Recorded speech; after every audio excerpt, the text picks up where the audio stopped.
السلام علیکم پیارے بچوں، جنگل میں ایک بلی رہتی تھی۔ بچوں، بلی بہت ہی زیادہ شرارتی تھی اور اس کے پڑوس میں مرغی اور مرغی کے بچے بھی رہتے تھے۔ بلی آتے جاتے اکثر مرغی کو تنگ کرتی اور اس کے بچوں کے پیچھے بھاگتی، جس کی وجہ سے مرغی بہت پریشان رہتی اور ہر وقت سوچتی رہتی کہ اس کا کیا حل ہونا چاہیے۔ تو بچوں، مرغی جب بھی باہر دانہ چگنے جاتی تو اس کے گھر کے قریب ہی ایک بھینس رہتی تھی۔ اس بھینس کو جاتے ہوئے ضرور کہہ کر جاتی کہ بلی سے میرے بچوں کو ضرور بچانا۔ تو بچوں، ایک دن مرغی اسی طرح دانہ چگنے جنگل کی طرف گئی تو بلی کو شرارت سوچی۔ بچوں، بلی مرغی کے بچوں کے پیچھے دوڑنے لگی اور مرغی کے بچے ادھر ادھر جنگل میں پھیل گئے۔ جب مرغی واپس آئی تو اس نے دیکھا کہ میرے بچے تو ہیں ہی نہیں۔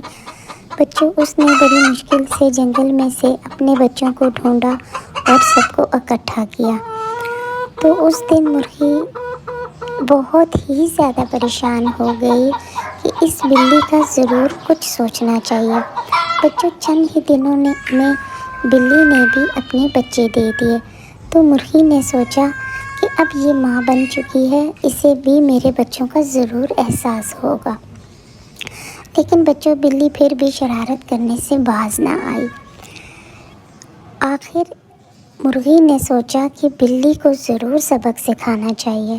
مرغی بکری کے پاس گئی اور بولی، بکری بہن، کیا تم میری ایک مدد کر سکتی ہو؟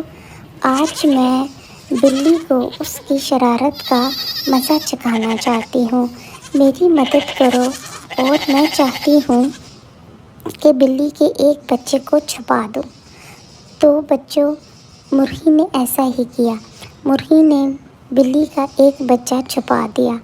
جب بلی اپنے گھر واپس آئی تو دیکھا اس کا ایک بچہ اپنے بچوں سے کم ہے۔ تو بچوں، بلی بہت ہی پریشان جگہ جگہ اپنے بچے کو ڈھونڈتی رہی۔ کبھی مرغی سے پوچھا، کبھی بھینس سے اور کبھی بکری سے، لیکن سب نے ایک ہی جواب دیا کہ ہمیں نہیں معلوم۔ بچوں، 2 دن تک بلی نے کچھ نہ کھایا۔ بلی اپنے بچے کو ڈھونڈتی رہی اور خوب تڑپتی رہی۔ تو بچوں، ایک دن مرغی کو اس پر بہت ہی ترس آیا۔